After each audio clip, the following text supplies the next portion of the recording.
Hello. Today we visit r/AskReddit to see what are some dark psychology tricks that actually work. Make sure to comment if you have fallen for any of these tricks. With that, sit back and enjoy. If someone is bothering you at your desk too often, continue the conversation but get up and walk them back to their desk. Had a boss who was a guru at this. You'd be back at your desk wondering how the duck you got there. Does it have to be their desk? Can I just lead them into a broom closet or something? Maybe a freight elevator? Funny story. I don't know how old you are, but the old Tomb Raider game for the PC back in the late 90s, early 2000s, the butler would follow you around. I locked him in a closet so he'd stop following me. Led him in there and shut the door behind me. I love that every kid who played Tomb Raider, no matter where they lived, had the same idea to lock the butler in the freezer. This only works if you're in a superior position, like in this case a boss. If I did that to my superiors, they'd probably go, "Oi, I'm talking to you. Where do you think you're going, you twat? You're fired." I unintentionally did this right after reading this comment. I'm at my desk when my dad goes into the room, asks me what I'm doing. Talked to him about this post and the comments it has. Talked about coffee. Before I knew it, I had walked him to the sofa in the other room where he usually stays.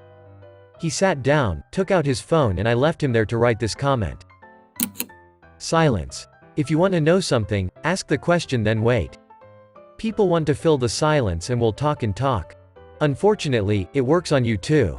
If the person has the willpower to hold out a little bit, or is just aware of this trick, they can just stay silent until you fill the air with a different question.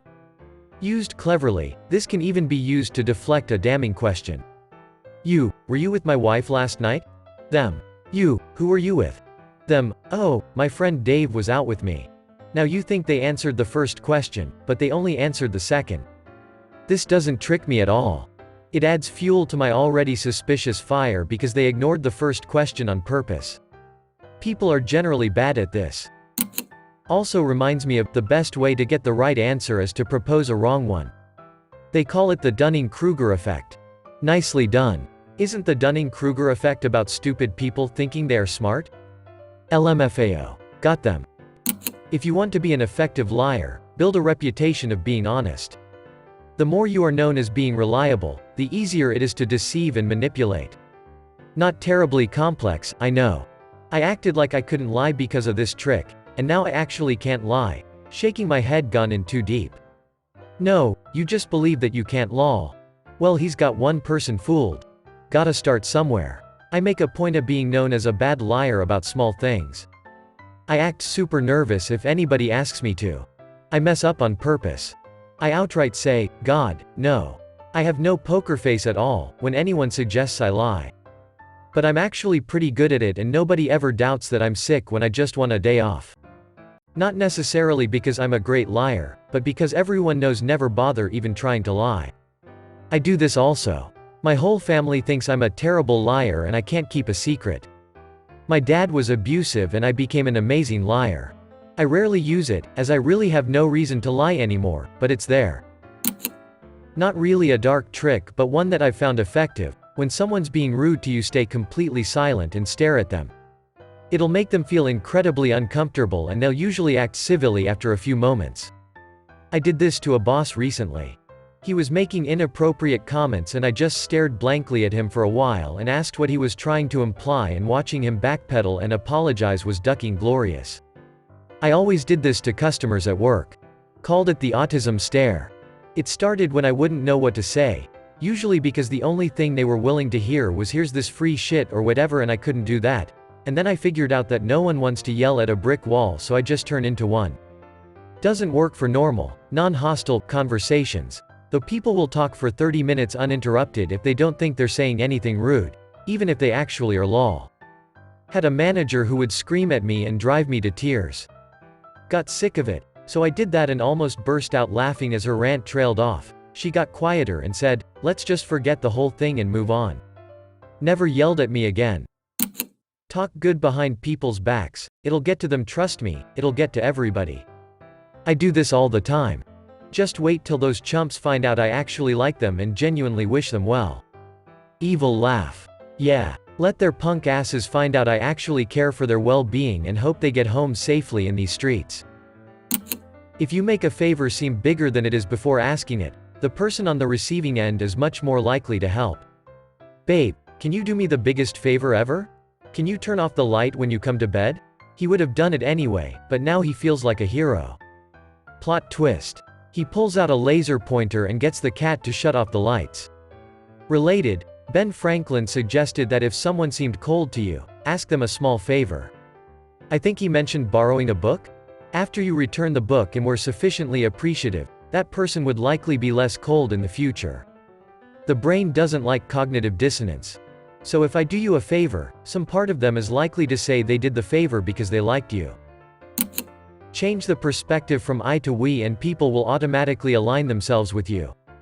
I'm a teacher and this is how I get my students to go along with completing tasks they don't necessarily find fun. For example, okay, it's home time, we need to clean up the class, or, we need to complete this section of reading before we can move on to our activity. Make it always seem like a team effort.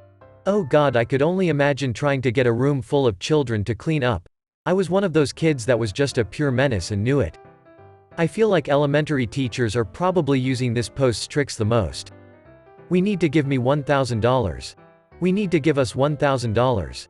As a boss, this is dangerous, because while it's effective in the short term, people pretty quickly pick up that you say, why don't we do this, to mean, why don't you do this? Better to be straightforward about the project requirements and how much you're willing to budge on your preferred solution. Nodding your head up and down slightly when you want someone to agree with what you are saying. This is one I learned when I was doing car sales, along with several other tricks. It's insane just how much people are open to suggestion. When you figure out these little cues, you can pretty much make anybody do whatever you want. I remember the move I was taught was get them in the car to go for a test drive. Have them pull up to the front door, and then get out of the car and just walk inside matter-of-factly and sit at the table. They'll follow you in without question. Then you say, I'm going to go find out how much it's going to cost for you to take this car home today. Very few protest, and usually it can be done anyway. Then you bring them the paper, tell them the terms, and say, so go ahead and sign right here that if we can make this deal happen you'll buy this car right now. Hold the pen out, nod your head, and don't say a ducking word until they do. Sometimes they'll say, I can't afford that. Then you just say, what's the price you could afford? We'll put it on this paper and you sign right here. If we can make it work, you can drive it home today. Hold the pen out, nod your head, and don't say a ducking word. Once you've got them to put the pen to paper, they've committed to buying a car. It's an easy close after that. Back in my bartender days, I always taught the new servers this trick. If you want your table to stick around for dessert, subtly nod your head yes while you're asking them if they want dessert. If you need to turn and burn the table, shake your head no when you ask them. It's absolutely unnerving how effective it is. People start to believe something if they're told it over and over and over. Even if it goes against everything they know. That's why the news is so important to pretty much every government on Earth. They get to decide what we hear over and over. Yep, that's how commercials work. So you're telling me there are no hot MILFs in my area? It's not really dark, but every mistake I make at work I go out of my way to admitting to. For some reason that makes me more trustworthy. I do the same, and also go out of my way to sing the praises of anyone that's helped me. Makes people want to work with you, and why not? That's who I want to work with. Be honest. Don't throw people under the bus, and telegraph your thank yous and you can ask for plenty of favors. Same, I have an employee who loves proving people wrong and then taunting them with it forever. Whenever she finds something I did wrong I just nonchalantly say, oh, you're right. Let's fix that. It totally takes the wind out of her sails. She wants to defeat me and I rob her of that every time. One thing that my dad does, that he may be completely unaware of, is when you give him good news he always exaggerates it back to you, thus forcing you to downplay your own accomplishment. I honestly don't think he's consciously doing it, but it drives me absolutely crazy. Hey, I have amazing news. I got promoted to vice president. That's great. Wow, so senior vice president? No, just a vice president. Oh, well that's still good. And now the wind is all out of my sails. Mirroring is incredible. If you can pull it off from a simple swinging of a chair or a gentle smile, you can actually control their presence. I did some anti-mirroring to a salesman at my door once. I leaned against my doorframe, he leaned against my porch post. As soon as he did I stood up straight. He stood up straight. I leaned against my doorframe again. Rinse and repeat for about a minute. He lost his train of thought, got nervous, and said he had to go. It was kinda funny. I have used this in job interviews since I heard about it in the early 2000s, and I've gotten every job I've applied for. I use this in conversations with people all the time too. Makes people very comfortable when you mirror them. When they're comfortable, they're controllable. It depends on what you hand them. Working retail, I've learned that if you hand someone something while they are talking, they will take it, put it in their pocket, purse, or etc. and then have no recollection of you ever giving them something. It has worked on every person I have tried it with. I have a coworker who annoys the shit out of me by taking up my time talking. I'm a welder and I fit parts for other welders to finish, so there are people waiting on me to do my job, so any time spent talking slows everyone down. When he starts talking to me while I'm busy, I ask him a question, then hand him some trash like an empty soda can or a print or something. Then I start walking back to his work area. When we get there and walk in, as soon as he takes a breath or pauses, I say, "Oh hey, let me throw that out for you." Take the trash back and walk out of his area. He never follows and he thinks I'm super helpful and friendly. My friend tested this on me. Our group was hanging out and I got into an argument, more like exchange of opinions with one friend. I was fully focused on the conversation, as it got heated, that I didn't notice that the other friend started handing me random objects. After a while everyone started to laugh. Once I looked what they were laughing at, I found myself holding glasses and shit ton of phones on my lap. I never even noticed. The wording of the questions often influences the answers.